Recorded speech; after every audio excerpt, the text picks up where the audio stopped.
l'ESA et ANSMA a accueilli le 17 novembre 2022 la 14e édition de son Forum Entreprise. Cette année, 31 entreprises ont fait le déplacement pour présenter leurs métiers et opportunités de recrutement aux étudiants. Parmi les participants, des représentants RH et des anciens diplômés sont venus rencontrer les élèves de l'école. Bonjour et bienvenue au Forum Entreprise de l'ANSMA. Est-ce que vous pouvez vous présenter en quelques mots? Alors moi je m'appelle Emma, je suis promo 2021, donc j'ai été diplômée il n'y a pas très longtemps. J'ai fait l'option structure et matériaux et un stage au CEA qui m'a amené à intégrer Framatome en 2022. Parlons des jeunes diplômés au sein de votre entreprise. Quelles sont les compétences qui sont recherchées aujourd'hui et dans quelle mesure le profil informatique est intéressant pour l'entreprise? Alors les managers qui recrutent aujourd'hui au sein de Framatome demandent de leurs jeunes recrues de faire preuve de curiosité. On travaille dans des sujets très techniques avec des phénomènes physiques variés qui demandent d'aller au bout des choses, de poser des questions, de ne pas avoir peur, de s'interroger. On a besoin de beaucoup de persévérance dans le sens où on travaille sur des projets qui sont de l'ordre de la décennie, voire plus.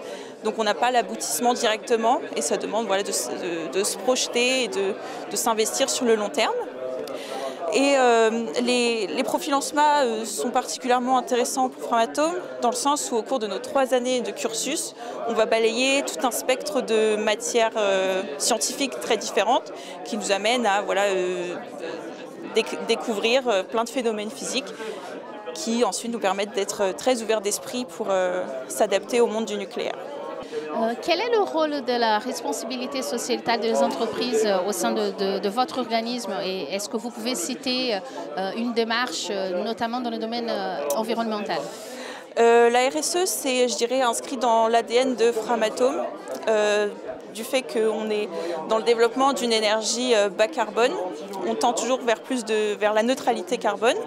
Ça passe par des investissements de R&D pour aller vers des réacteurs, maintenant des EPR, toujours plus performants, toujours plus sûrs. Et aussi, par exemple, en France, la filière nucléaire permet de recycler le combustible. On a maintenant des combustibles MOX qui se basent sur du recyclage d'uranium déjà irradié. Pourquoi avoir choisi l'ANSMA? Quelles étaient vos motivations?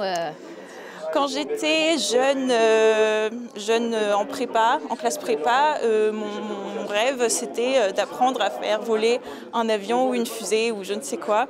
J'étais vraiment tournée vers cette optique, donc j'ai intégré l'ANSMA. J'ai vraiment été touchée par la taille humaine des promos, on se connaît tous, on peut créer des liens très facilement. Et c'est plus en 3e année, c'est les stages qui m'ont fait découvrir le monde du nucléaire et c'est pour ça que j'ai opéré cette transition vers Framatome. Est-ce que vous avez un souvenir fort ou une anecdote à raconter de ces années ANSMA? Il y en a plusieurs. Moi, le souvenir le plus fort que j'ai de mes années ANSMatiques, c'est lorsque j'étais au Club Sans Frontières, donc le club social de l'école. Ça nous a amené, quand j'étais en 2e année, à organiser la journée aéronautique. Donc c'était d'organiser des baptêmes de l'air, enfin offrir des baptêmes de l'air pour des enfants handicapés. Donc on était à l'aérodrome de Châtellerault, c'était un vrai moment de convivialité, de plaisir avec des jeunes qui ne connaissaient pas forcément l'aéronautique. Et puis un beau moment de partage avec les pilotes, les parents, les jeunes et nous au barbecue. Et puis voilà. Très bien, merci beaucoup et bon Merci à vous. Merci beaucoup.